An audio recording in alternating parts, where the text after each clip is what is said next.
Hi, I'm Scott Green. I'm a plastic surgeon at the Plastic Surgery Center.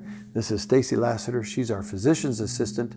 She's important in all parts of your surgical care, pre and post-op. She works with us hand in hand. We're going to talk about breast lifts and breast reductions.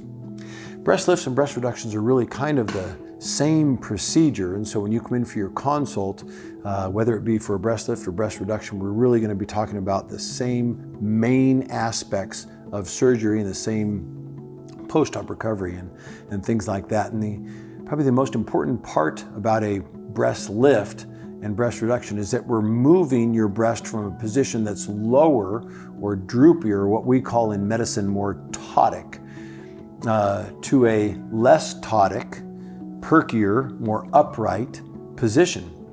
Even a breast lift can help somebody tremendously with things like back pain, neck pain, shoulder grooves and shoulder pain. It can help your bra fit better. Certainly a breast reduction can make tremendous difference in things like back pain and neck pain and shoulder grooving in different bras. The real difference between the two lies in just the quantity of tissue we're removing. When we're doing a breast lift, or what we call a mastopexy, we're removing skin, that's excess skin that has occurred typically with aging or with babies or with anything that's caused our breasts to stretch. And we're removing that extra skin and trying to tailor the breast back together in such a way that it only has the skin it needs to hold it in a more upright position. When we're doing that, we typically will be taking your breast gland and suturing it back in position to your upper chest to hold it there, just like your breast was when it was a more youthful time in your life, when you were younger and your breast was first developing before things had stretched. In a breast reduction, we're doing similar things, except we're trying to remove more glandular tissue. So in the case that a breast has gotten very large, which sometimes that occurs either with weight gain or with pregnancy, our breasts can get much, much bigger, and some people just are blessed with fuller breasts, and not everybody who's blessed with very full breasts, well, I'm having trouble today. Not everybody who's blessed with fuller breasts will say that it's a blessing. Many people will tell you, especially those who come in to see us for breast reductions, that it sometimes can be a curse. Sometimes it will cause them real severe back pain, neck pain, prevent them from exercising, even cause weight gain because they're unable to exercise as much because their breasts prevent that. And so those patients, truthfully, are some of our very happiest patients. When you take a patient who all of their life has had large breasts and not been able to exercise and not been able to play sports, and you shrink their breast and lift their breast, it can make a tremendous difference to them in their overall lifestyle and the habits they can have from there going forward, the different activities that will avail to them. One of the most important things to talk about with breast lifts and breast reductions are the incision. The incisions are pretty much the same.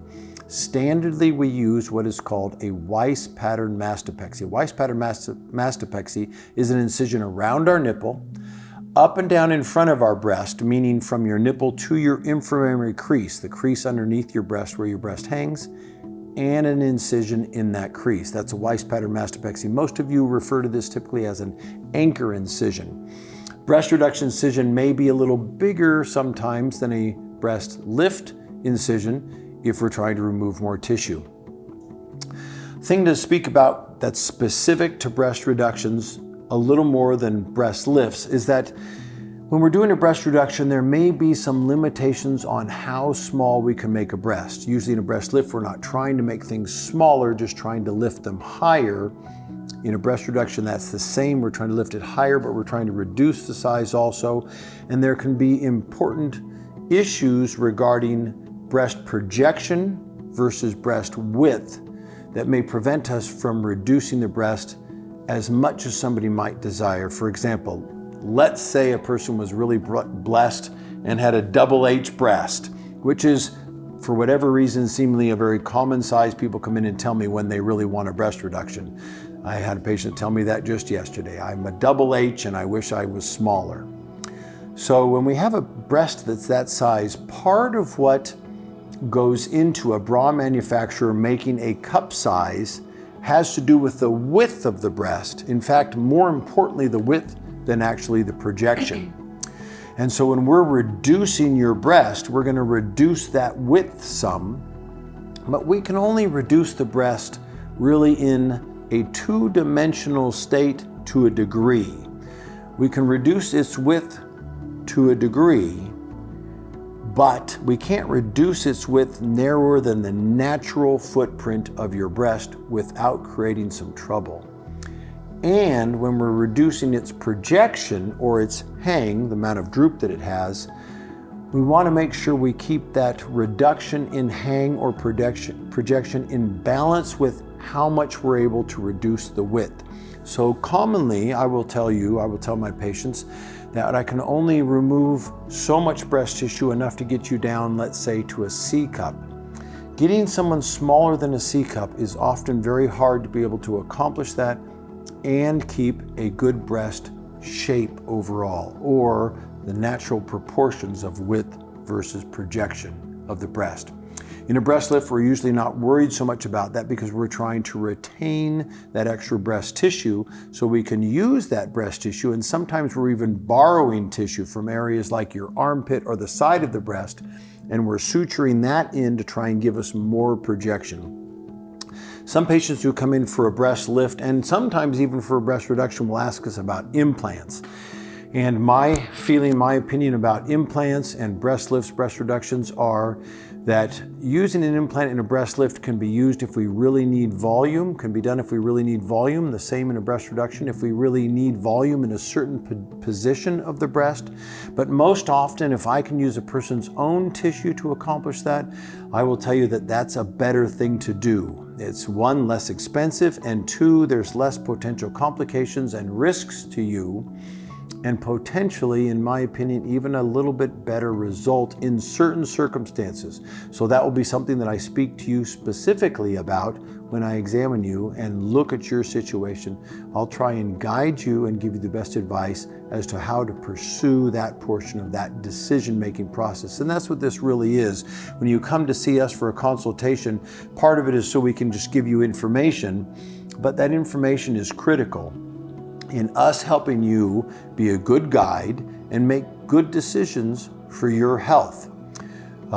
We will talk with you a lot about that incision, about scars. We'll show you photos that show those scars so you can see what those scars from a breast reduction and a breast lift look like.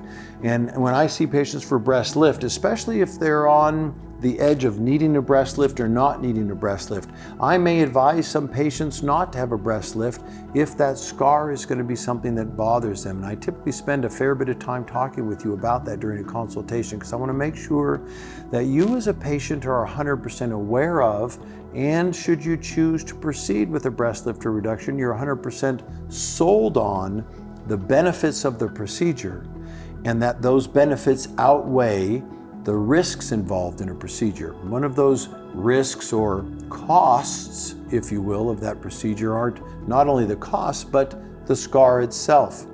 Some of the other risks that occur in things like breast reductions are healing problems, change in sensation, possibly loss of ability to breastfeed, although not typically. And the healing problems that can occur typically occur at the junction between our incisions. Loss of nipple sensation is not something that I can put a number on for you. There's a chance. It's important to know that there's a chance of that occurring. And that may be something that's important to you in the future. So those are all things to consider when considering a breast reduction.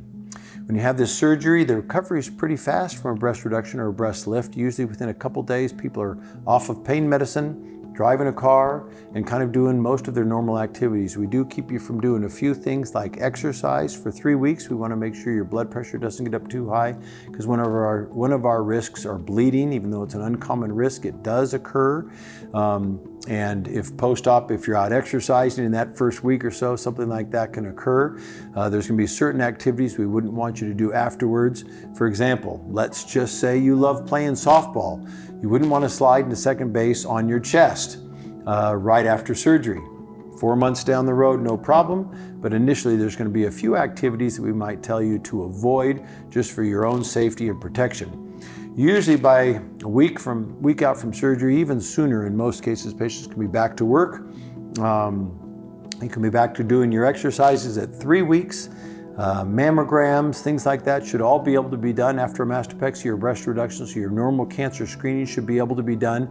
If you've already had mammograms in the past, let's say you're over 40 years old and you've already had a mammogram, it's important that you get another mammogram after your breast reduction. So we usually ask you to get one if you're over 40, if you haven't had one before your breast reduction. Then we'll have you get another one after your breast reduction when things have healed well enough for you to be able to have another mammogram, so that they can compare that to your pre-op mammogram, and those people who are watching you for breast screening and cancer screening can do that and be good physicians and advocate for you in that way by being able to see those before and after views and know what the differences are. That's pretty much breast lift, breast reduction. Do you have anything to add? I do not. All righty, there you go.